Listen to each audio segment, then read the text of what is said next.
So today I'll take you through 10 nations that tried to survive without Filipinos and failed. This isn't just global politics, this is personal, because the story of Filipinos overseas is really about what happens when the world underestimates people like you and me. Stay with me, because each country reveals a shocking truth, and by the time we reach the last one, you'll understand why the phrase Filipino people carries more power than most politicians want to admit.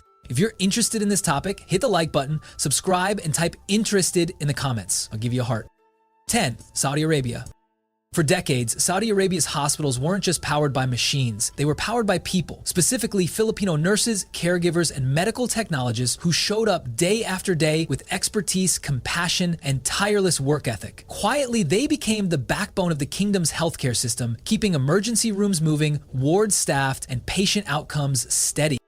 Then came the push, Saudization. On paper, it made sense. Reduce dependence on foreign workers and give more jobs to locals. In reality, the transition was rushed and wildly underestimated. Within months, hospitals reported severe staffing shortages. Wait times ballooned. Overworked teams buckled. Stories of preventable patient harm spread, turning national pride into national embarrassment.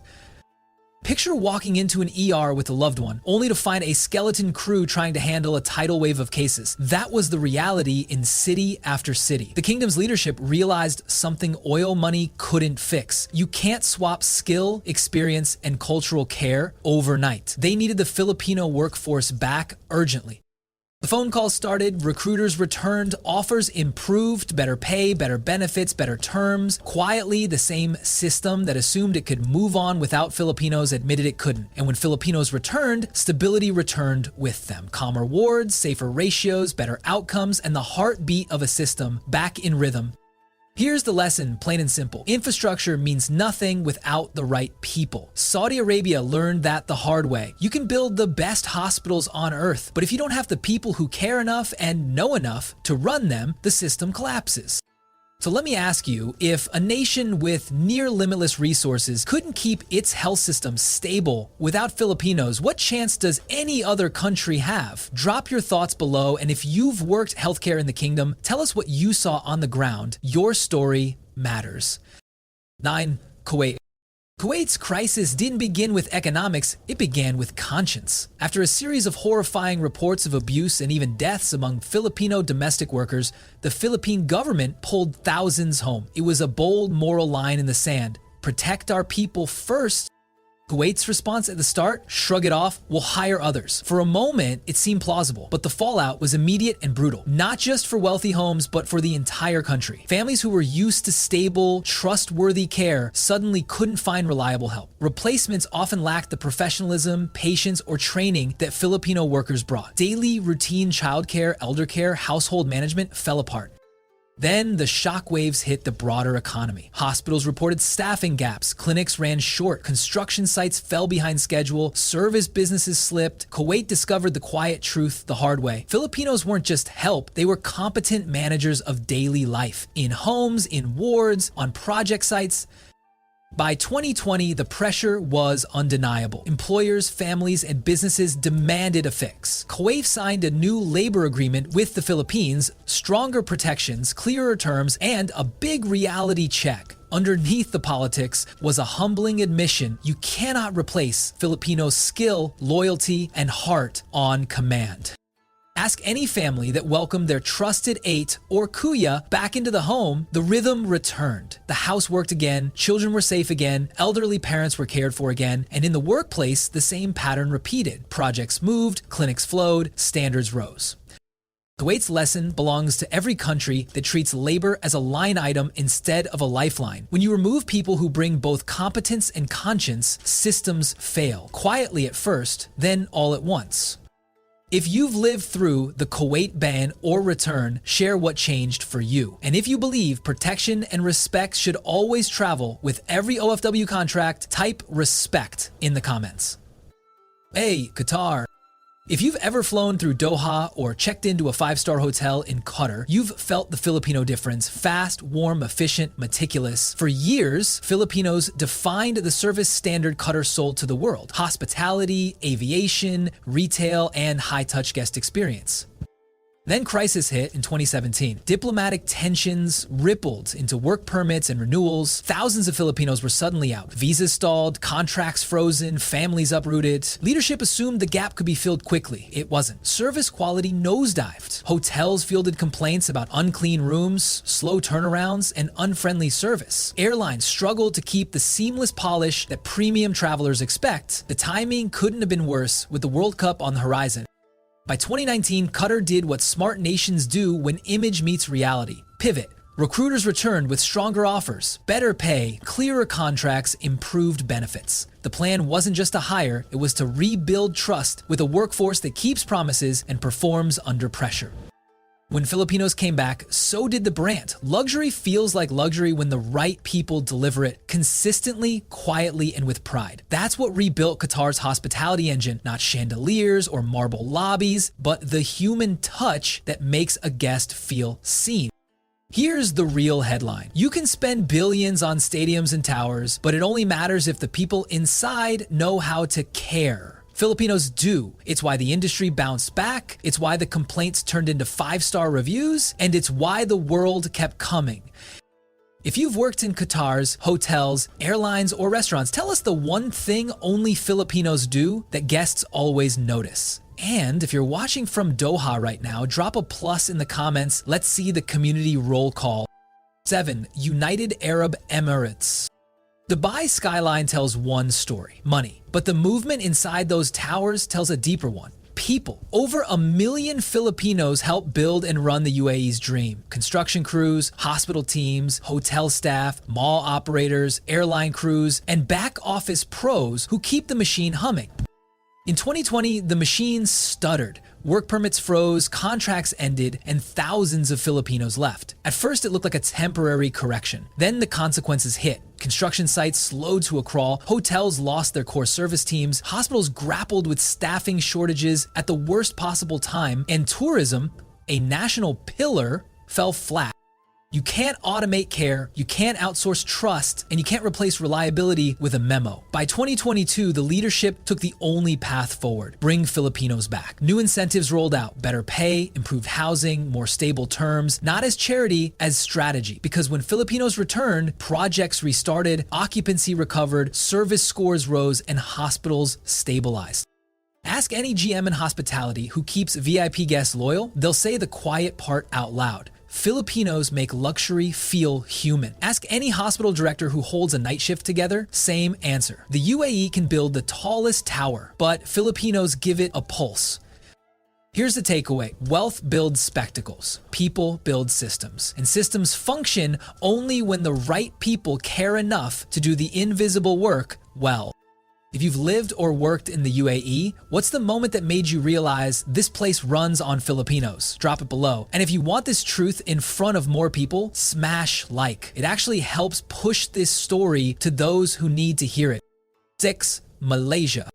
Malaysia's advantage used to be simple: value with a smile. From street food corridors to luxury hotels, airports to airlines, Filipinos quietly set the tone. Efficient, warm, dependable. It wasn't hype, it was habit. Then came 2016, a raft of stricter labor rules aimed at reducing dependency on foreign workers. On spreadsheets, it looked efficient. On the ground, it emptied teams. Thousands of Filipinos left or couldn't return. The cracks spread fast. Tourists noticed first: messy rooms, slower service, fewer smiles. Online reviews turned rough, restaurants scrambled to keep standards up, airports felt less seamless, hospitals and clinics strained to cover shifts. The assumption that locals would step in overlooked a hard truth: skill plus service mindset isn't plug and play. The Filipino combination of competence plus courtesy plus calm under pressure is learned over years, and it's rare. By 2019, the private sector pushed back. Hospitality associations, hospital administrators, and construction firms lobbied hard to bring Filipinos back. Policies softened, offers improved, conditions stabilized, slowly at first, then all at once, as seasoned teams returned and trained the next wave. The lesson Malaysia learned is universal. You can legislate who gets hired, but you can't legislate work ethic. Culture delivers consistency, and Filipinos bring a culture of service that lifts entire industries. If you've seen the before and after in Malaysia as a worker or a traveler, type true in the comments and tell us the one place where a Filipino saved your day with professionalism or kindness. Let's give flowers where they're due. 5. Japan. Japan's demographic math is brutal. More seniors, fewer caregivers. For years, Filipinos stepped into that gap. Trained, gentle, respectful, and resilient. Families trusted them. Elders bonded with them. Care homes relied on them. Then came the policy wall, a high-bar language test that effectively shut many overseas caregivers out. In theory, it protected quality. In practice, it created a crisis. Staffing plunged, facilities stretched dangerously thin, families waited for help that never came. The policy fix turned into a human problem. Seniors without support, caregivers burned out, standards slipping. By 2018, Japan recalibrated. The rules eased, pathways widened, training improved, and the door reopened to Filipino caregivers who excel not just in tasks, but in tenderness, reminding everyone that elder care is not purely technical, it is deeply human. Ask any family who's watched their Lolo light up when a caregiver walks in with patience and a smile. Ask any facility director who's seen stability return to the schedule because Filipinos show up on time, learn fast, and care like family. That's not sentimental, it's operational reality. Care homes work when the right people are inside them. Japan's lesson is simple and profound. You can test grammar, you can't test grace. Language proficiency matters, but compassion, cultural sensitivity, and reliability matter just as much. Filipinos bring the full set.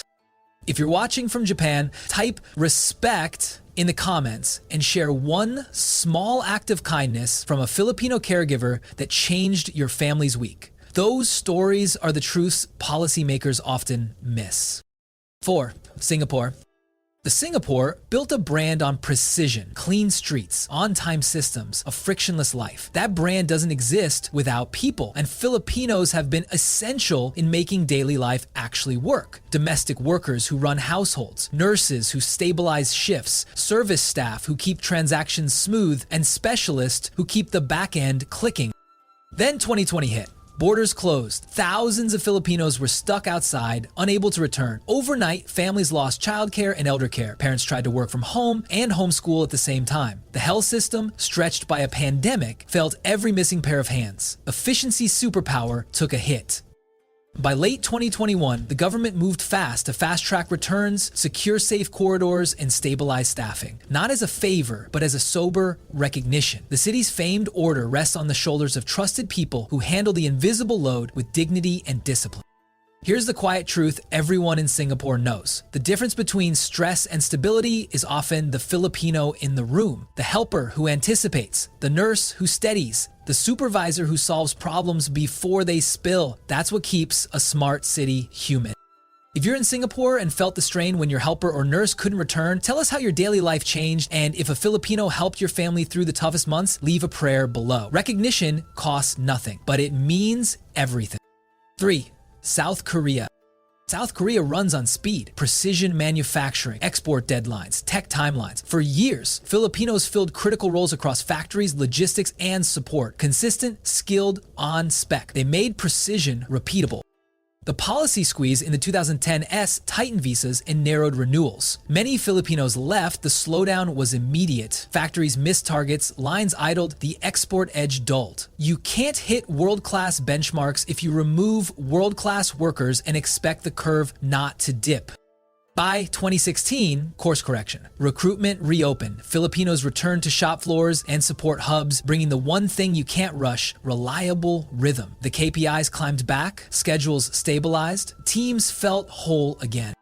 Behind every sleek product shot is a line of people who don't miss steps when the pressure spikes. That's what Filipinos brought back to Korea's industrial core. Steadiness under stress, pride in clean output, and team-first mentality that keeps machines and morale running. For the OFWs who learned Hangul, sent siblings to college, and stood 10-hour shifts to keep those lines moving, your work is literally in the devices the world uses every day. If you've worked Korea's factories or logistics hubs, tell us the one improvement you made that your team still uses. Your impact deserves a record. 2. Canada. Canada's promise is universal care for everyone. Behind that promise are nurses and allied health staff who do the impossible every shift. For decades, Filipinos have been at the heart of that workforce, filling rural gaps, staffing major city hospitals, covering nights, and carrying compassion into rooms where it matters most. When immigration pathways tightened and licensing bottlenecks grew, the cracks showed up fast. Longer ER waits, unit closures, nurse burnout, and delayed procedures. Shortages aren't just statistics. They're a patient in pain waiting hours, a nurse sobbing in a break room, a family hearing, "Not today, one more time." By the mid-2010s, provinces began to reopen and fast-track pathways, streamlined credentials, targeted recruitment, clearer support. Why? Because the math is simple. Without Filipinos, coverage collapses. With Filipinos, hospitals breathe again, ratios improve, morale lifts, and patients feel cared for, not processed. You walk into a hospital in Toronto, Vancouver, Winnipeg, Edmonton. Ask who's holding nights together. The answer echoes Filipinos. Not saviors, not props, professionals. Skilled, steady, indispensable. If you're a Filipino nurse or caregiver in Canada, drop your province in the comments. And if a Filipino health worker changed your family's outcome, leave a note of thanks below. In a world obsessed with systems, remember, systems are people, and Filipinos keep this one standing. In one, United States.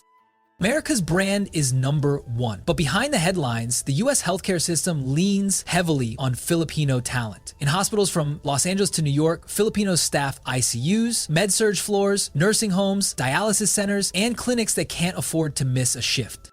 When visa routes narrowed and hiring slowed, the strain turned into a crisis. Dangerous nurse-to-patient ratios, ERs on diversion, wait times that stretched from hours into days, and burnout so intense nurses left the profession altogether. The fix wasn't theoretical, it was practical. Open the door to the people who can actually do the work.